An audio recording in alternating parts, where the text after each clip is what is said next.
Hey everyone, this is Sean. Welcome back to my channel. Please help me out by pressing the thumbs up button, subscribing, sharing, and commenting. I appreciate the dialogue and I appreciate all the comments that you guys leave on a daily basis.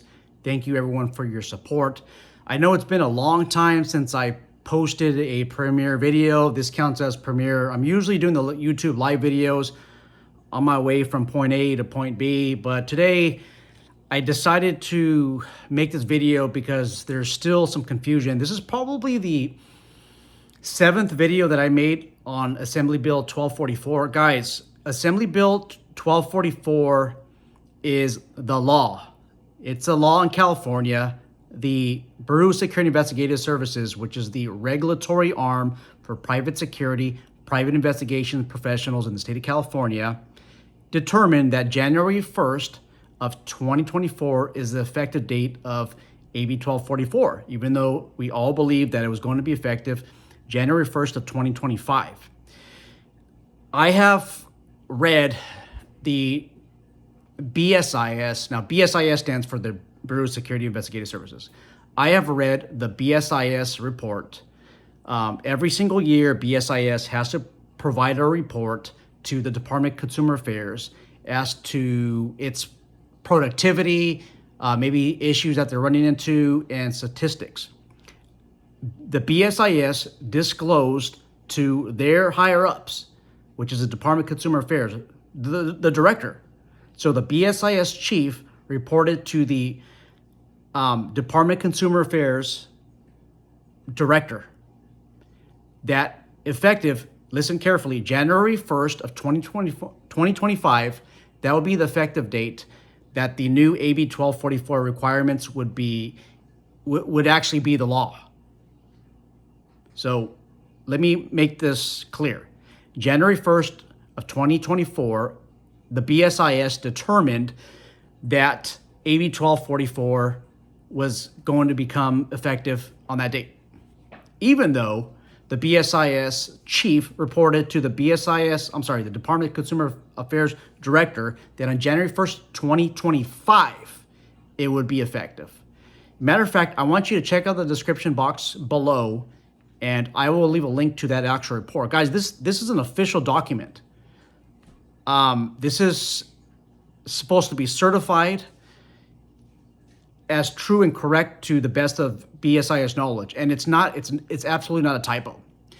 I will tell you that around January 1st of 2024, even actually a couple months after that, people were still getting their applications approved with just having that 1 year of private security experience.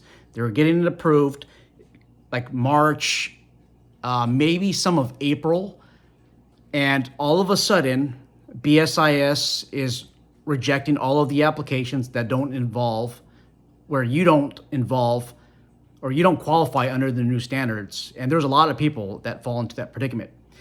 I'm going to tell you right now, I know that there's some people that disagree with me. They keep telling me, Sean, I'm going to turn in my application anyways. You do whatever you want with that money. But that application fee, what is it, like $500 something? You could do something else with it than throw in the dice. The BSIS is not going to approve your application for qualified manager unless you meet the brand new requirements. And I'll get to that in a second. Again, there's people that are telling me that they're gonna still apply. You do, I do me, and you do you. Do whatever you want. But they're not going to approve it. There's like no chance right now. Sheila, I don't remember her last name, but she's one of the managers at BSIS. She's actually one of the higher ups. She has mentioned that she is not going to approve those applications, and you are not going to get a refund.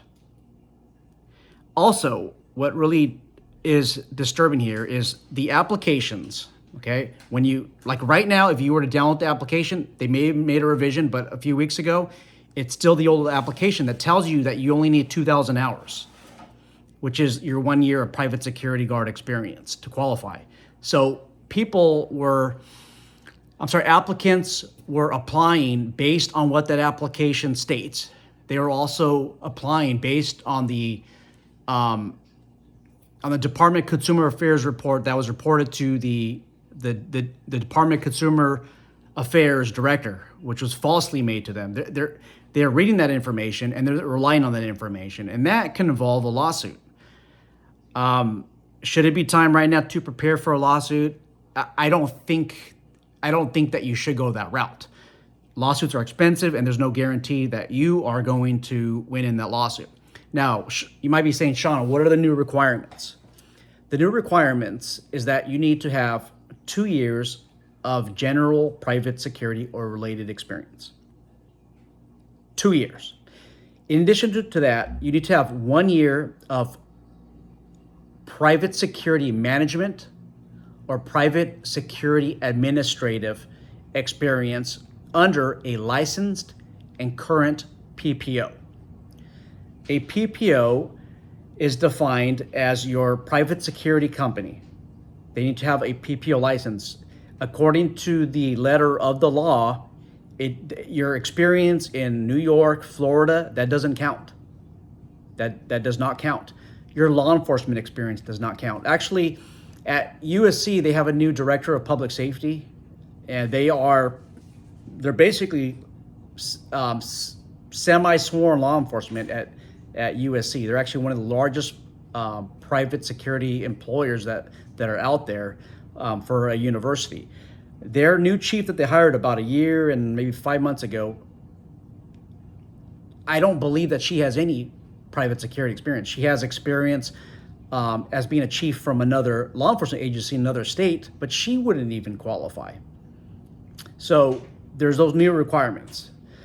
Now, what BSIS is doing, if you send in your application, they're sending you a notice of deficiency. By sending you a notice of deficiency, you have no basis of an appeal, according to BSIS. And I think that's kind of like what they did with the firearms permit. Is there's no, like, if you don't pass a psychological exam, there's no like appeal. That was written into the law, and they did something they're doing something similar. So by saying that your application is deficient, they're not allowing you to appeal, which I just think that there's a huge issue with that. I don't think that's constitutionally sound law that they are enforcing. It's kind of like what they're doing is kind of like the ATF is, right? They're creating new laws. I'll also tell you that usually when there's a new law, actually every time that I know that there's a new law, that just stemmed from a bill, basically that law goes to the OAL, the Office of Administrative Law, and attorneys, they will review the law to see if it's constitutionally valid, see if this is something that is doable in the state of California. I believe that step has been skipped because guys, I do so much research with the BSIS. I download all the information that they have.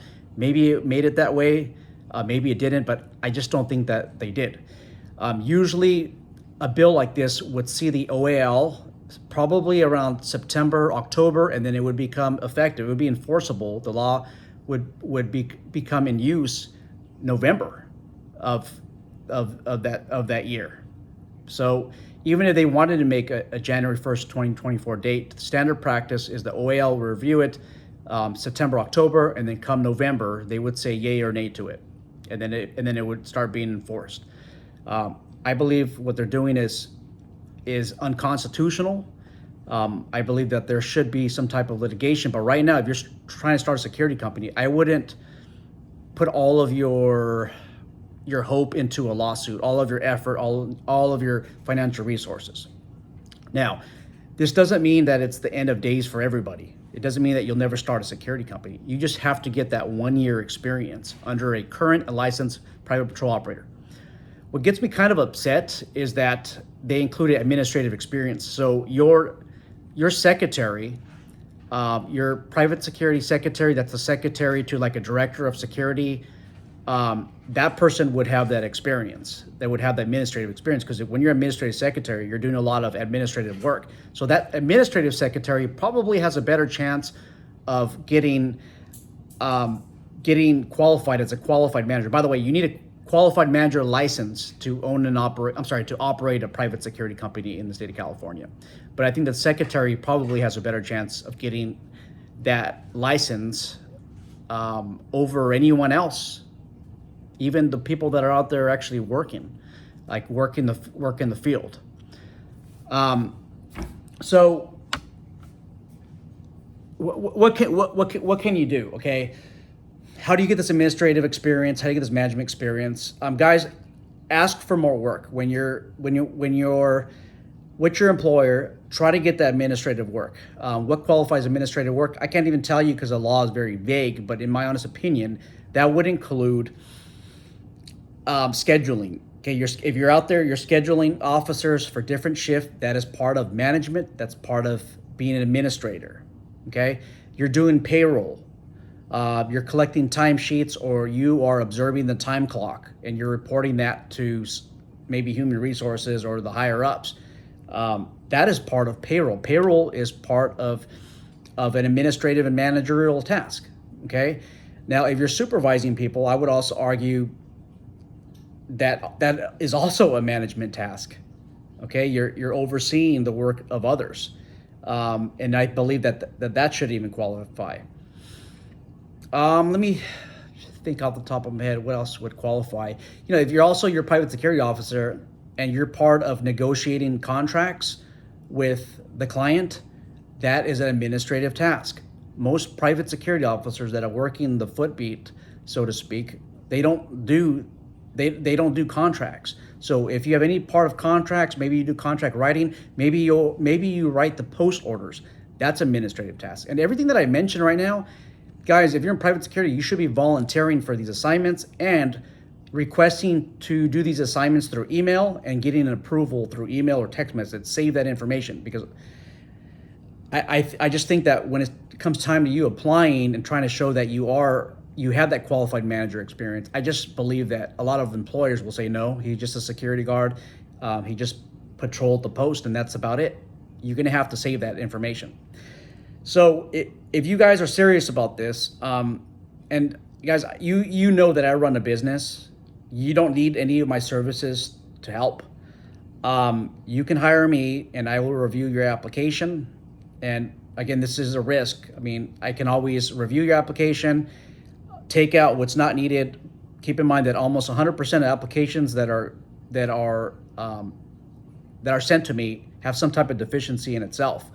Usually there's 5 issues, sometimes 7 issues. I found 10 different issues, but I will work with you to develop the best application possible where you can maximize your administrative and management experience.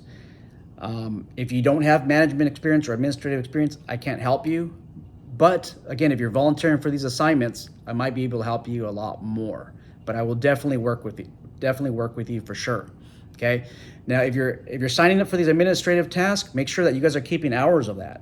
The management tasks, make sure you keep track of your hours, because what's going to end up happening is you'll have this 1 year of administrative or managerial experience, but then your employer is going to say, no, you don't have the experience because you spent 80% of your time patrolling the property. How can you spend 80% of the time patrolling the property and at the same time spend 100% of the time with administrative or managerial task? And the answer is that actually, I would add that that's a good question to ask. Okay, so you got to keep track of your time. It may take you 2 years. It might take you 3 years, but you got to start today. Okay.